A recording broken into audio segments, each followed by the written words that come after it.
Pernah nggak sih, di tengah semua kebisingan informasi dan kendali algoritma ini, kamu ngerasa kalau pikiranmu itu kayak bukan lagi sepenuhnya milikmu? Nah, kali ini kita akan bedah sebuah peta jalan yang menarik banget. Akarnya dari kearifan Sunda kuno, tentang gimana caranya merebut kembali kedaulatan mental kita di abad 21 ini. Wah, kutipan ini ngena banget ya. Ini dia paradoks besar zaman kita. Rasanya seluruh dunia ada di genggaman tangan. Tapi kok justru kita yang seringkali merasa lebih dikendalikan. Kita kayak terperangkap di gelembung-gelembung opini dan rantai notifikasi yang seolah nggak ada habisnya. Ironis. Oke, jadi masalahnya apa sih sebenarnya? Ini bukan lagi soal ancaman fisik loh, tapi sesuatu yang jauh lebih halus dan mungkin lebih berbahaya. Sebuah penjara pikiran. Jeruji besinya nggak kelihatan karena dibangun dari krisis kesadaran yang seringkali nggak kita sadari sama sekali.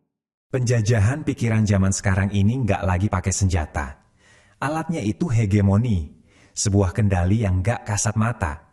Gadget yang ada di tangan kita ini sebenarnya cuma alat terbaru dari sebuah sistem yang udah lama banget ada, yang secara halus ngebentuk cara kita mikir, nilai-nilai yang kita pegang, bahkan sampai ke keputusan-keputusan kecil yang kita buat setiap hari.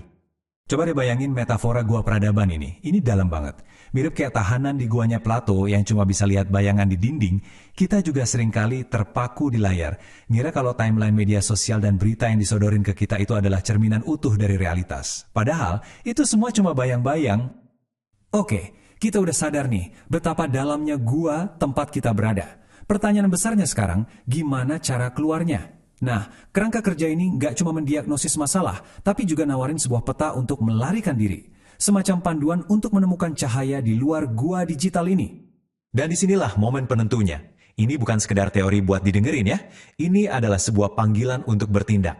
Pertanyaannya sederhana, tapi dampaknya besar. Kita punya nggak keberanian untuk memulai? Keberanian untuk meragukan apa yang selama ini kita percaya begitu saja, dan mulai berjuang demi kedaulatan jiwa kita sendiri. Nah, ini dia inti dari peta perjalanannya. 5 tahap sistematis yang disebut Pancasila Dasar Salira. Coba deh perhatikan polanya. Perjalanan ini dimulai dari dalam, dari kesadaran diri. Baru setelah itu energi kesadaran itu mengalir keluar, menjadi aksi etis dalam hubungan kita dengan orang lain. Terus meluas lagi jadi integritas kolektif sebagai komunitas yang dipandu oleh deliberasi bijak, sampai akhirnya mencapai puncaknya keadilan internal yang sejati. Tapi kan punya peta aja nggak cukup ya, setiap penjelajah butuh alat yang tepat. Nah, kerangka kerja ini juga ngebekalin kita dengan instrumen-instrumen praktis.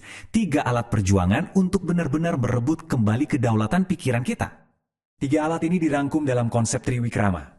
Yang pertama, alat analisis. Sebuah metodologi buat membongkar narasi-narasi hegemoni yang selama ini mengendalikan kita. Yang kedua, alat tata kelola. Sebuah visi konstitusi alternatif yang menyatukan kesadaran dan teknologi. Dan yang ketiga, ini penting, alat ekonomi. Sebuah model koperasi terdesentralisasi buat membangun kedaulatan yang nyata. Jadi ini bukan sekedar filosofi, tapi cetak biru yang utuh.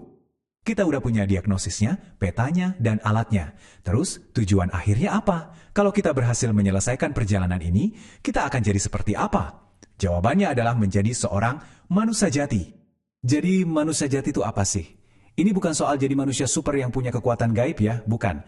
Ini adalah visi tentang manusia paripurna, individu yang utuh, yang berdaulat penuh atas pikiran, perasaan, dan tindakannya. Seseorang yang gak lagi bisa diperalat oleh sistem manapun. Kualitas orang manusia jati ini bisa kita lihat dari 5 pilar yang disebut Pancawaluya. Pertama, cager, sehat secara utuh, jiwa, raga, dan batinnya. Kedua, bager, kebaikannya tulus lahir dari sanubari. Ketiga, benar, punya integritas yang kokoh, selaras antara kata dan perbuatan. Keempat, pinter, bukan cuma cerdas otak, tapi cerdas secara spiritual, bijaksana. Dan yang terakhir, puncaknya, singer, kedaulatan pikiran sejati. Dia kreatif, tangguh, dan benar-benar merdeka. Sampai di sini, mungkin kedengarannya ini semua perjalanan buat diri sendiri ya. Nah, sekarang kita sampai di titik paling krusial dari seluruh kerangka kerja ini. Perjalanan ini nggak boleh berhenti cuma buat diri sendiri. Ada tujuan yang jauh lebih besar, tujuan yang harus membumi.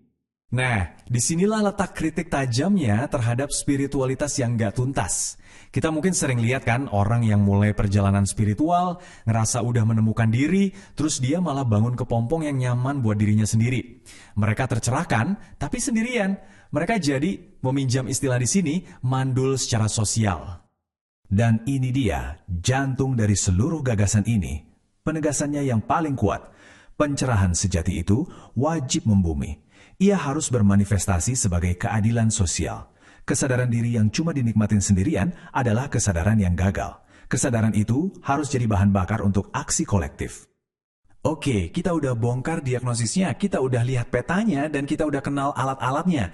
Kita juga tahu tujuannya. Peta ini sekarang ada di tangan kita semua. Pertanyaan terakhir dan yang paling penting, kembali ke kamu. Dari mana perjalananmu akan dimulai?